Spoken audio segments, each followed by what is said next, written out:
We swam between 2 continents in Iceland. It was our second day in Iceland, and we are hitting the ground running, leaving Reykjavik, grabbing a quick cup of coffee at the local coffee shop, which was super cute, by the way. I was like, oh, I want to come here and do work and live here. I'm just kidding. But we had a little bit of a journey out. Guys, this was the most adventurous thing I've probably ever done in my entire life. I'm not going to lie, I was like kind of nervous about the whole thing because we we're going to go snorkeling between 2 tectonic plates. It all started in a national park though. So okay, we just got to the park. We got here really early because we have to walk like 4 football fields, and we wanted to stroll and take in the beauty before we got our spot.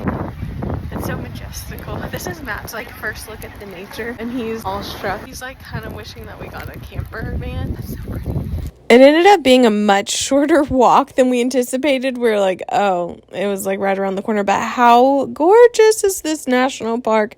I wish I could remember the name of it, but sadly, I do not. I'm not good at names anyways. But you meet in this parking lot, and there's a bunch of vans in this entire parking lot. You have to make sure to go to the bathroom first because you're going to be suited up in that like wetsuit. It's not even just a wetsuit. They tell you to bring your own layers, which I did. They give you like a layer to put on underneath. Mine didn't have a zipper, and they were like, oh, it's fine. Just like hold it. And then they give you a dry suit. We looked like penguins, but oh my gosh, guys, I don't have any videos of this. I do have, this is GoPro like photos, and oh my gosh, it does no justice. We were in the water for about 45 minutes. It was freezing, but one of the coolest things I've ever done. And I almost didn't do it because whenever Matt was like, oh, I really want to do this, I was like, I don't know about that. Also, they gave us cookies and hot chocolate after we were done. Although I thought they were going to be like fresh baked or like chocolate chip cookies. They weren't. That's fine though.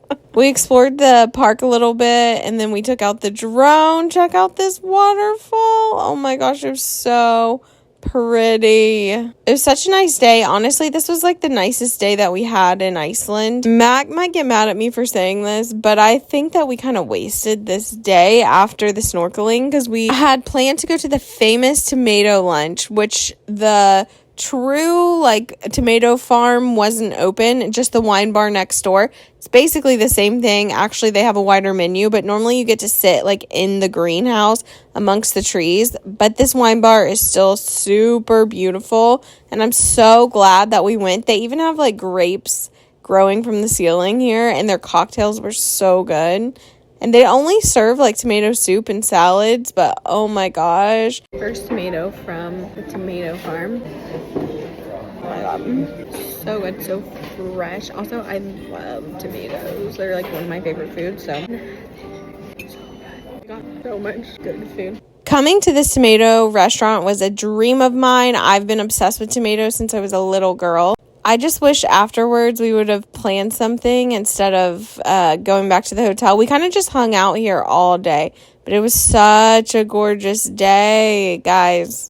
We walked around the entire facilities though, and as you can see, it's like a huge greenhouse with like tons of tomatoes. That's the restaurant. We sat outside for a bit, but it was great.